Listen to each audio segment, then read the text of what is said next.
We Rand don't Yeah. need a. Rand We Paul don't got need. kicked out early on. Yeah, Hillary's more like an evil witch. So, well, Yeah. kind of like Cameron. So,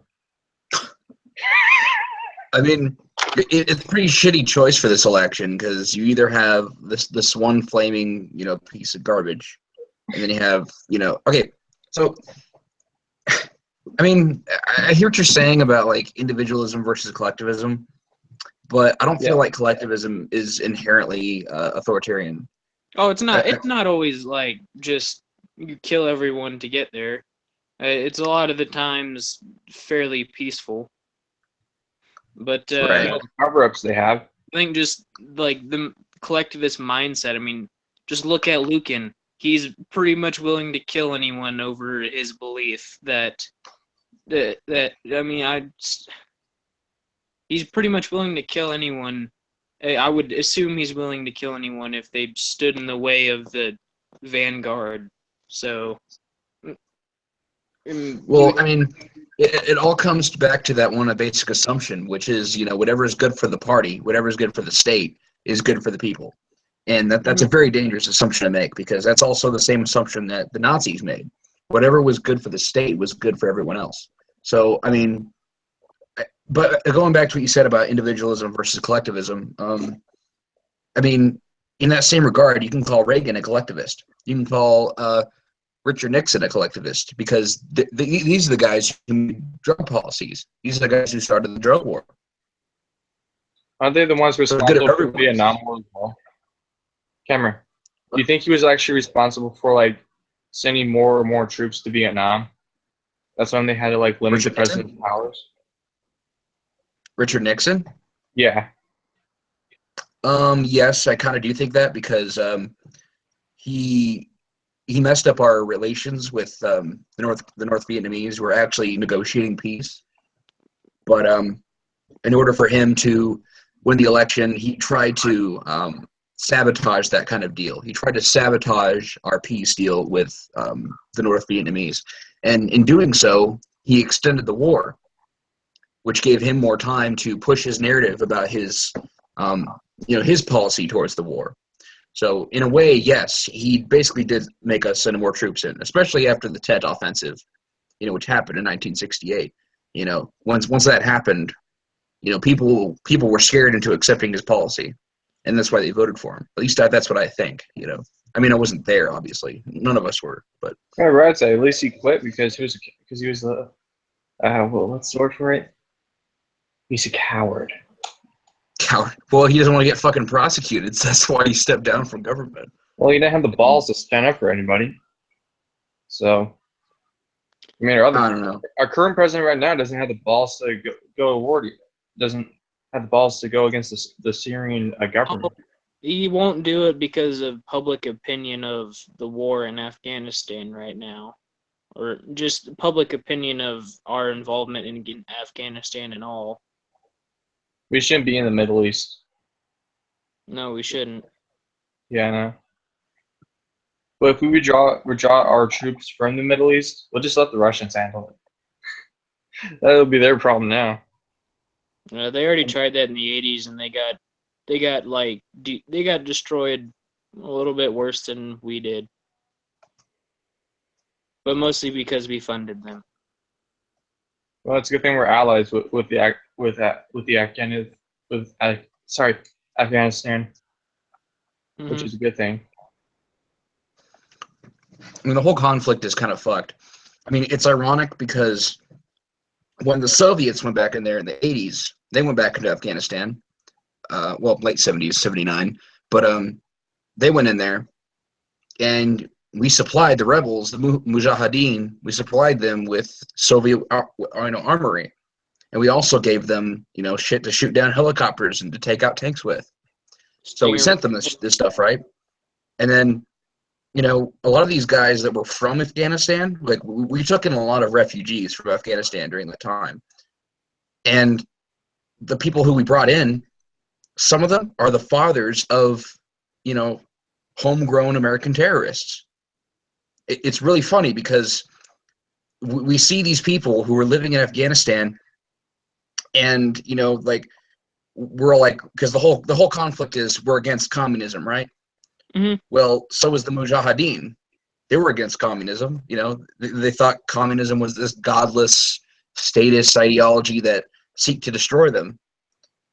And so because we shared that dislike of an ideology with them, we brought them in. And generations down the line, a lot of their children have become radicalized. Like the guy who shot up that gay club in Orlando, his father was a refugee from that conflict. Really? Yeah. I never knew that. Yeah, he was brought into the country, and I don't necessarily see that as a bad thing. I'm just saying that it's really funny how we get blowback from things that happened so many decades ago, and I think that's kind of why terrorism is such a problem now, is because we're getting so much blowback from all our operations in other countries, especially since we're fighting terrorism, and terrorism is a very, very, very vague term. I mean, you could be considered a terrorist by, just being a dissenter. If you're an anarchist and you're throwing a Molotov cocktail, into a Wall Street firm, you're a terrorist. By the same definition. So even if you're an American citizen, you could still be considered a terrorist. So I mean, Yeah, I always found it, that the definition of terrorism, I'd never really found that to be completely true, or at least I don't really think the definition fits. The definition of a terrorist is someone who uses military force or like deadly force in pursuit of their own political goals. I Well, could probably really religion. you could Well, equate including that with religion. like any rebel group ever created. But personally, I think it's just someone who uses political or who uses force against non-combatants. That's what I would consider a terrorist. But Wait, wouldn't these terrorists actually use terrorism for religious purposes, like Islam? um, yeah, because religion falls under politics. Because a lot of the times religion is brought into politics. Yeah, true.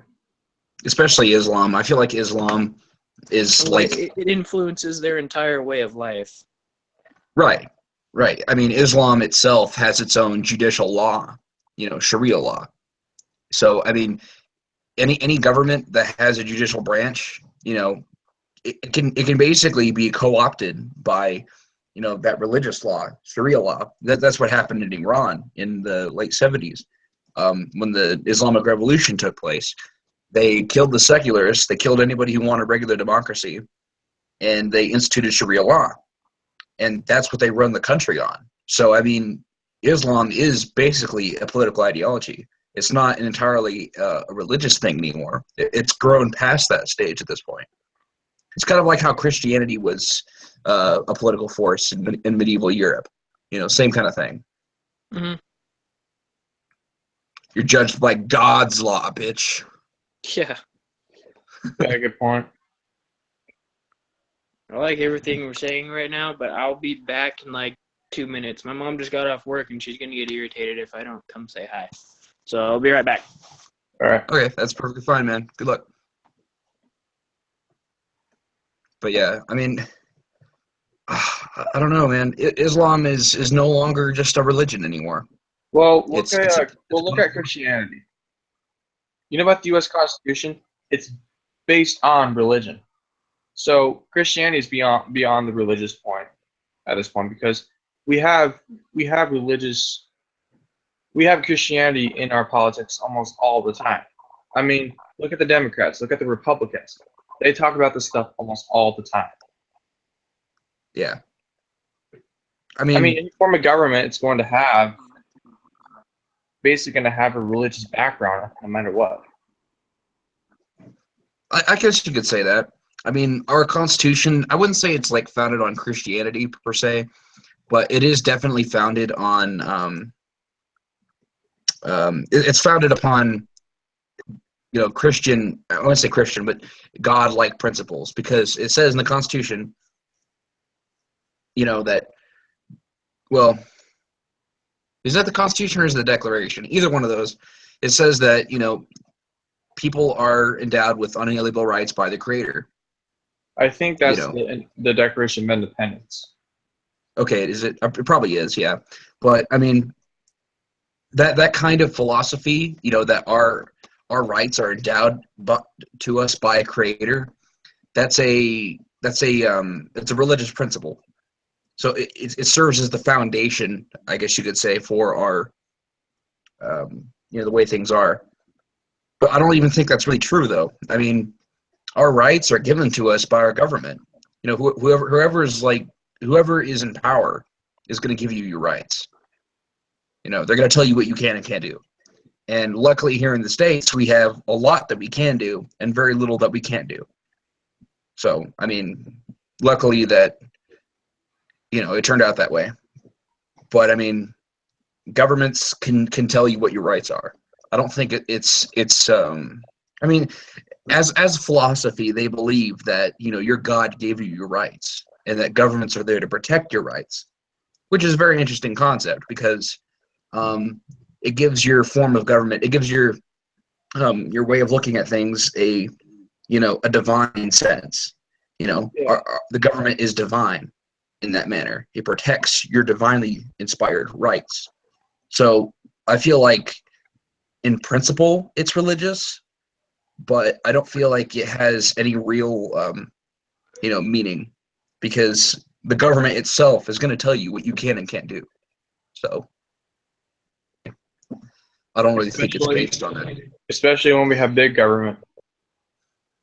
Yeah, especially. I mean, when you have an authoritarian government that wants to tell you what you can and can't do, they're going to decide what your rights are. And it's sad, but that's the reality. Yeah, but look what happens every time they try to tell us what to do. We just don't give a fuck, dude. It's pretty funny. Yeah. I mean, we all want small government, right? But what does small government come with? It also comes with inefficiency. It comes with well, I mean, big government does too, but government at all comes with some kind of handicap. Yeah, guys with tiny dicks like the Asians. Oh my God, Bobby, like what the fuck? God damn, we're trying to have a good philosophical discussion and you're fucking it up. That's okay, Bobby. It's fine. Yeah, I don't give a shit. I don't give a So, what fuck, can you Bobby. tell me about the Chinese government? Like, before you know about the Chinese Empire? So, Yeah. how many empires has China had over the last few thousand years? For the past couple of 1,000 years, they've had a few actually. They've had the Qing Dynasty or the Qing Dynasty. I don't know. They had the Han Dynasty. Um, I mean, it mostly goes in dynasties where they have different families ruling the government. But I don't know. I mean, there's been periods of time where China has been an empire, and there's times where China has been a it's just been conquered by someone else. For Like, example, the Mongolians. you were saying? Yeah, I was gonna say the Mongolians. The Mongols when they invaded. China wasn't a country at that point. They were taken over. But I guess you could say that nowadays, well, nowadays they're not an empire for sure. But I mean, I mean, I don't really know much about their government in past history, but I do know much about their government as of 1949, which is a communist government. So I know a bunch about it because we had to learn about it. So, what about their?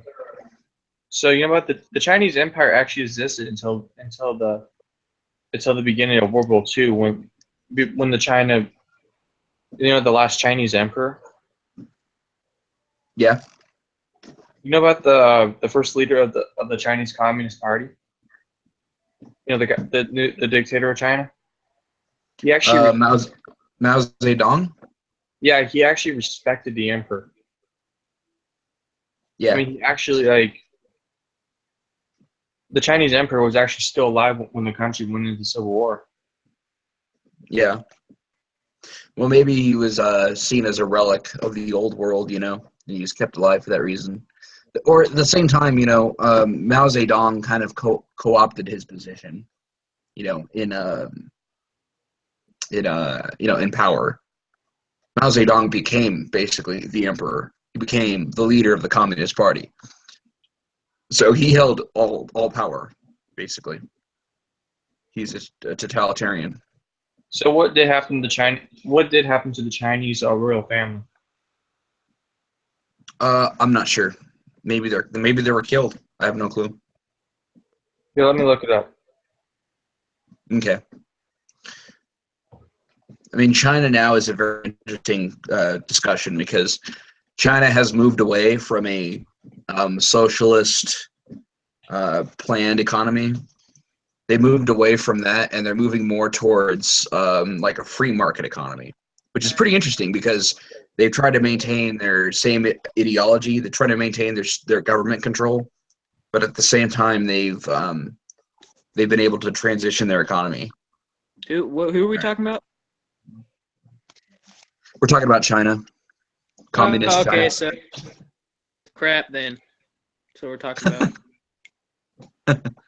Well, I mean, it's really interesting to discuss them because, like I was saying, they've been able to move from a planned economy, much like how the Soviets had, and Yeah. they've moved from that to a capitalist economy. But They're they've still been trying able to anyways. maintain control. They haven't been doing Sorry, go a ahead. super great job at it. Yeah, They're also like major into state control. yeah, I agree. Especially their political system. I mean, there's something we talked about in political science. Yeah. It's called modernization theory. So modernization theory is basically when a country gets to a point where their industry is like they have a large industrial base, they have a big economy that runs on market forces. When they get to that point, people will start adopting democratic values like freedom and equality of opportunity, things like that. So that once they get to that point, things will start to democratize. But China hasn't done that yet. China has gotten to the point where they've modernized entirely. Like they've modernized almost to the point of our culture, but their people aren't entirely adopting democratic values. And I think a lot of that is because they have an authoritarian government. Definitely. But I mean, you can see the seams starting to burst in China. I think revolution is imminent. I don't know how big they are though. What were you saying, Bobby? Do you think the Chinese military would turn against their own government? No. They probably might. No, I doubt it. They have one of the most rigorous indoctrination philosophies in as far as military advancement goes, because their entire military strategy is based off of political fanaticism and the ability to gain massive amounts of troops and to just efficiently throw them at your enemy. I could pretty much give you a good example from the Sino-Russian wars and the Sino-Japanese wars. That was their main focus of strategy, is political indoctrination for fanaticism, and that was their main source of willpower and manpower. So there's no way that the military would ever overthrow their state. Well, That's pretty interesting. Ability. What were you saying? They do have the capability of doing it. Oh, they definitely do. I have one of the world's largest standing armies as far as manpower goes. I would say as far as armor goes, they're a few steps behind. And other than that, I'd say they're pretty good. Yeah. Well, that could be Cameron's future country that he would live in. Yeah, totally. Oh yeah. Yeah, but was it you who was telling me about that Chinese guy in Singapore? He's been on for a while. I forget his name now. Starts with an A. Yeah, Amos Yee. What? Amos Yee. You're breaking up. Oh, sorry. His name's Amos Yee. Amos. It sounds like anus. No, but yeah, Amos Yee. He lives in Singapore, and he's a YouTuber, and he says a lot of shit that actually gets him thrown in jail because it's illegal to insult people's religions and to insult the current regime. It's illegal to do that shit in Singapore, so he gets thrown in jail for a lot of videos he makes. It's also illegal to spit your gum out on the street. They'll break your jaw with a cane. Seriously? Yeah, I remember reading an article about that a while ago. It's considered like a public discrimination or something like that. Wow. So Sounds like a great place to live. One of the first things I see when I go into Amos Yee's channel is why child pornography should be legal. Well, he's a pretty far to the right. Yeah. So I mean, maybe he's kind of like a libertarian type, you know? Well, I can definitely see like part of that argument because just to throw this out there, natural rights I don't really think should be thrown only for adults specifically. I think everyone should have their ability to have their own rights or to have their own natural rights. So if like someone who is 16 really wanted to take it up the butt by like 4 black dudes, I don't really think it's that big a deal. Because, I mean, Yeah. you can hold a stable job. I don't think it's going to really hurt you that much. But, you know, then I could also see, like, maturity-wise, it probably wouldn't be the best thing in the world. Hey, Cameron. Yeah. I Yeah, actually what's up? found something on the Chinese imperial family. Guess what? There's actually descendants from the last Chinese emperor. And guess what? They actually published a book back in 2012 about the history of the imperial family. Isn't that pretty badass? Okay. What? Yeah, that's pretty So, cool. So they're still alive then? yeah. So the Chinese the Chinese royal family is actually still around, but they apparently okay. they don't really recognize themselves as royalty. Yeah. But they're just like, I mean, what do they have to rule over? You know, the communists took over. yeah. So apparently today's royal family just doesn't really give a damn about China. They only care about probably work or something. Well, it's Like any like other kind of the same stuff in England. You know, you have the monarch, the queen. She doesn't really hold any political office. She's really just a cultural statement.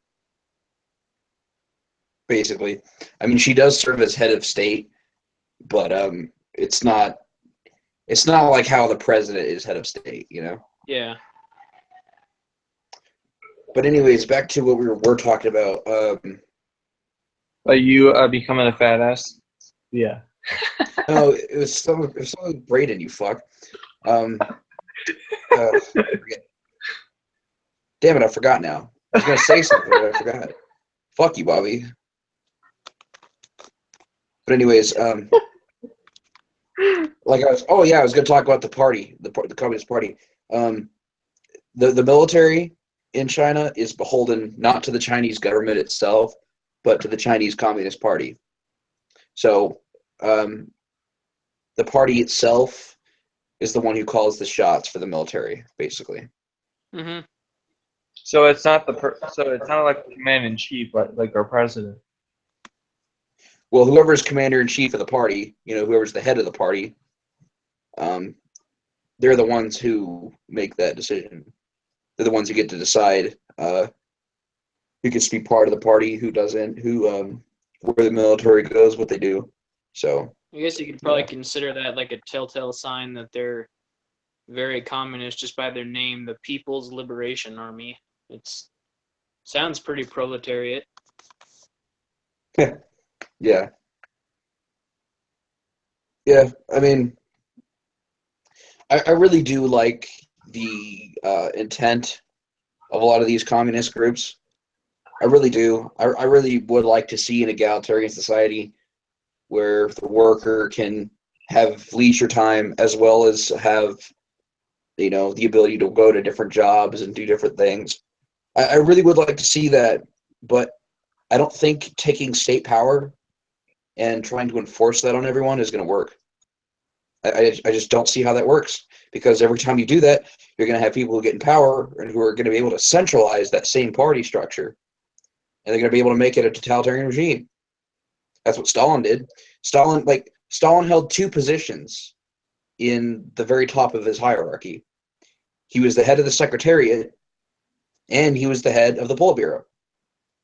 You see, the party structure allows for you to co-opt certain positions and also to appoint people to certain positions. So if you wanted to go to the very bottom of the party structure, the party Congress, and you wanted to remove some people, you could. So it's not democratic at all, because once that hierarchy is created, the people at the top of the hierarchy get to choose who gets to be in it. So it's not democratic. And that's something that I wish Lucan would understand, is that it's not a democratic system. It's not, for the benefit of everyone. It's for the benefit of those at the top of the hierarchy. And that's why you have to reject hierarchy in order to reach communism, because you cannot have people telling other people what to do. It just does not fucking work. Well, in a military sense, there's really no other way to lead something of that nature.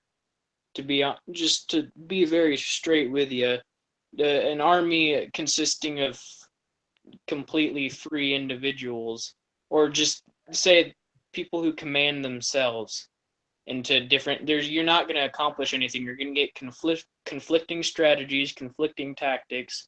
You're going to get conflicting operations that are going to mold together and kind of, they're not going to give you a clear goal and clear way of getting to your end mission, is what I'm trying to say.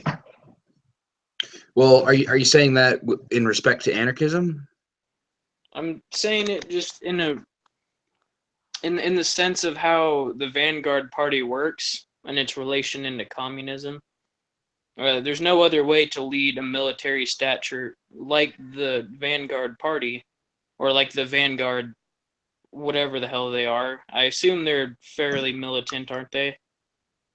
Yeah, to a degree. Yeah, so there really is no other way to lead a military force without a system of hierarchy. Absolutely. I mean, that's why I reject hierarchy as a whole. I don't feel hierarchy is necessary anymore. I don't think it ever was necessary. I think it was constructed by, our advancements in technology. People who, did farming, people who did agriculture, they're the ones who first created hierarchy. That's what I feel, I mean, you do see hierarchy in the natural world, as far as like, the lions have, they're the top of the food chain over everyone else in respect to, say like gazelles and shit. Like I understand hierarchy in that fashion, but at the same time, that's not even a hierarchy in itself, because those creatures are dependent upon the other creatures for survival. So there doesn't really have to be a hierarchy, because a lot of people are collectively dependent upon each other. I think that's how we've always been, except with advancements in technology, being able to do agriculture, being able to grow your own food, we've been able to create cities and towns. And because we've had cities and towns, we've had to find a way to govern each other. And in doing so, we violated each other's human rights, and we have created hierarchies that are unnecessary. So I feel like that's why hierarchy exists. I don't feel like we have to go back to that, back to the days of, feudalism. Especially when you talk about capitalism today and you have corporations. Corporations are fundamentally authoritarian hierarchies, because you have people at the top who are at your board of directors or CEOs, and they're beholden to the stockholders. And these people have the same kind of hierarchical system as the Communist Party, basically, because people at the top can co-opt certain positions, and they can appoint who goes at the bottom. So what you do is you create a system that benefits those at the top and not those at the bottom, other than paying them a wage that they have to live on. And I feel like that's where the mixture of anarchism and communism comes into place. Wow.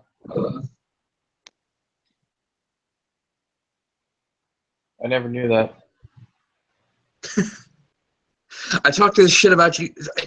Bobby, I talk to you about this fucking shit all the time. Yeah, You're no, like, I I never knew that. It's like, have you been fucking listening? I haven't. I don't blame you. Shit's boring. Yeah. Well, to All most right, people. so I got a different country we should talk about. Let's talk about North Korea. I know how Jesus. fucked up that country is. We should get Luke in here for that. Huh? He I can said we tell should us get Luke all in about here. how glorious and how awesome it is.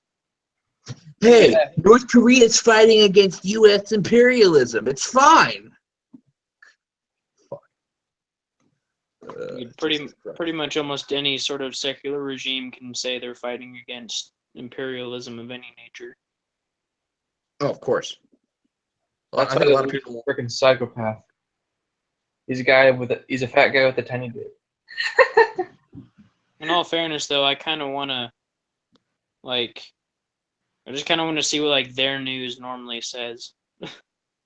Like, according to their news, apparently they won every single event in the Olympics. Like that shit is so stupid. How can they seriously believe that? Well, I'll tell you why they believe it. There was a dossier that was done on this or that I had read a while ago, on how Korea themselves have been pretty much the brunt point of almost every single Asian conflict. So during the Sino-Japanese Wars, the Japanese, when they had first invaded, pretty much took Korea first.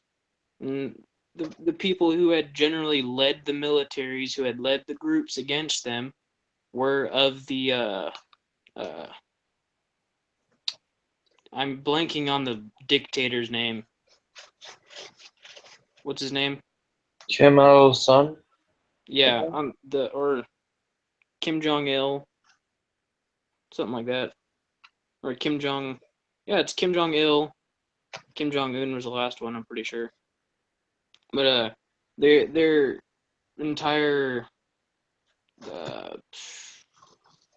dependency has always been on that specific family for every single war that they've been in and every single part that they've been in, or every conflict. So it's just the fact that that their leader is of that family is what gives them that entire. It's just the reason they'll believe it at all. It's crazy. I see. So it's like they're used to hearing things Yeah. like that. Okay, I see what you're saying. So it's kind of like how Russia has a strong presidency because they're so used to authoritarian rule. Yeah. Okay, I see what you're saying. Yeah, political cultures don't change that much over time unless there's a drastic revolution or something. Mhm. I personally think that there's been needed to have a lot of drastic revolutions lately. For sure. I think it would eventually just be better for everyone in the long run, but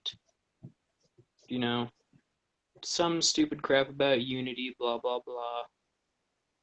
Yeah. And I don't know. I feel like we're headed towards a one world government. God, Like a United Earth government from Star Trek? The I only mean, the only way I'm Emperor's okay with nuclear the war? one world government Like is World War III will happen. Then after that, a United Earth will form. Like all formal Earth governments will be dissolved, and they form like an entire United Earth government, kind of like what they have on Star Trek Enterprise. maybe. That Sorry, might what you happen. saying? You never The only know. way I'm okay with a one world government is in the event of like alien contact. I'm like, dude, throw everything out the window that I just believed in. I want to go to space. Yeah. I mean, as globalization continues and our economy becomes,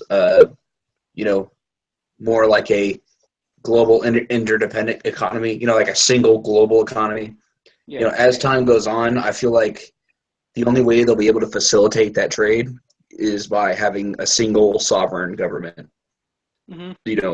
calling all the shots. So who would be in charge of that? Good question. Huh?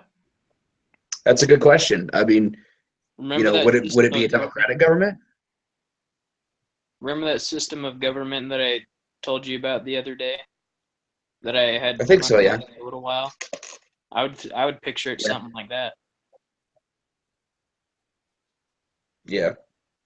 Where everyone just like works on certain issues. Yeah, certain leaders are elected for certain areas of politics. So it'd be more like like an issues based government. Yeah, so you'd elect an official to deal with military affairs or like foreign affairs, both in that same category. And then you would elect someone who would deal with economic affairs, and you would elect someone who would deal with social affairs, and then the they would collaborate together and come upon decisions. I kind of got the idea from watching one of the old Judge Dredd movies. But Yeah. I think it's pretty interesting.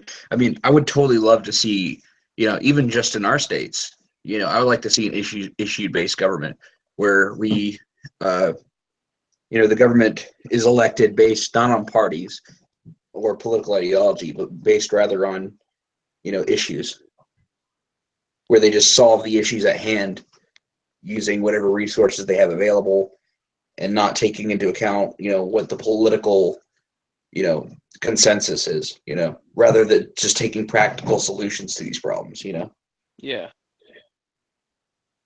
Yeah. So anyways, back to the North Korea subject. Okay, Bobby. So all right, so here's the question. What is one of our biggest problems we have with North Korea in the last 5 years? nuclear Uh, weapons. yeah, nuclear non-proliferation. But if we decided to invade Korea, how long would it take to take the whole country? How long would it take to like overtake the entire country? Yeah. If we started an invasion from, say, South Korea, I think we could drive them out, but a lot of party and political officials would probably just defect into China since they're bordered onto China. I think it'd probably take like a couple days at the most. Yeah, it didn't take us too much to stop them from completely plowing into South Korea. I mean, they got very, very far, but once we landed amphibious troops along their west coast, and it wasn't really too long until we pushed them away. Yeah, the Korean conflict. Honestly, it's not something I've studied. I just know that we fought a lot of Chinese. There isn't really a whole lot to deal with other than the Chinese came and helped, and they lost. It's as simple as that. Well, the Chinese got their butts kicked for getting involved. Well, it's that Cold War thing, it's the constant battle between, capitalism and communism. Excuse me, blah, blah, blah. Do we want democratic states? Do we want communist states? Do we want, capitalist economy? Do we want a planned economy? It's just that constant battle, that the Cold War really represented. I think that's really what it was all about at the end of the day. Yeah, pretty much. Yeah, that's what China wanted. China was like, well, we want these guys to be communists. And the Soviet Union was like, yeah, us too. So they were supplying the North Koreans, and then, we're over here with the rest of the free world, UK, France, the United States trying to, fight communism.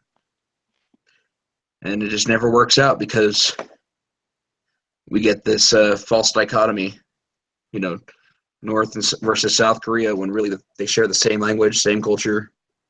Well, I don't know if they have the same culture at this point, but they have much of the same, ways of living, except up north they live with much less food. Hmm. So how long would it take for if Korea was actually able to unite into like one single Korea? How long would it take for their culture like to reintegrate? Well, they share the same exact culture. The only problem is their political affiliation and their economic thoughts.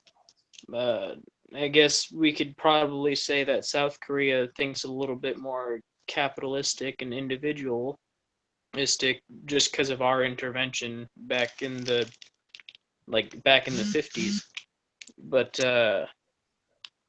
for the North Koreans, they'd probably think very collectively. So it'd kind of just be it'd be somewhat, you'd pretty much, if you had elected an official, it would be two officials, and it'd be sort of like how you would see Democrats and Republicans nowadays. It would just kind of be like that. I don't really think Yeah. there'd be any mixing of that. So you don't think they'd go to like a multiple party system? No, I really don't. Okay. Yeah. At least not in the North. I think the North would split between like leftist and right, and then the South would maintain its current political system. I think if they did come together, though, it wouldn't be willingly. I think it would be a long conflict. Yeah. Of just I don't know. To me, I think it would be North Korea annexing South Korea. Yeah.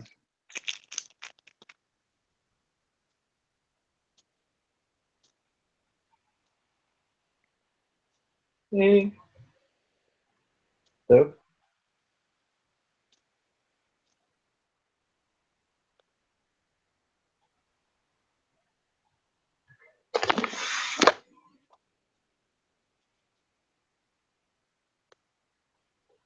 Braden, Yeah. where's Cameron? Well, let me look. He said whoops in the chat. I think he accidentally logged out on accident. Ah, that's funny. We'll be back soon. All right. Oh, he's asking me if we want to join a Brett Keane hangout. Brett Keane hang out. Hmm. Hmm.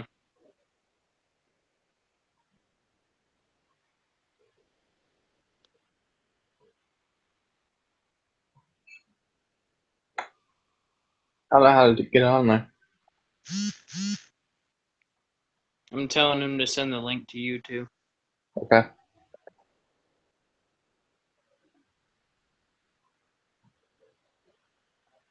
The hangout. I'll see you there. All right.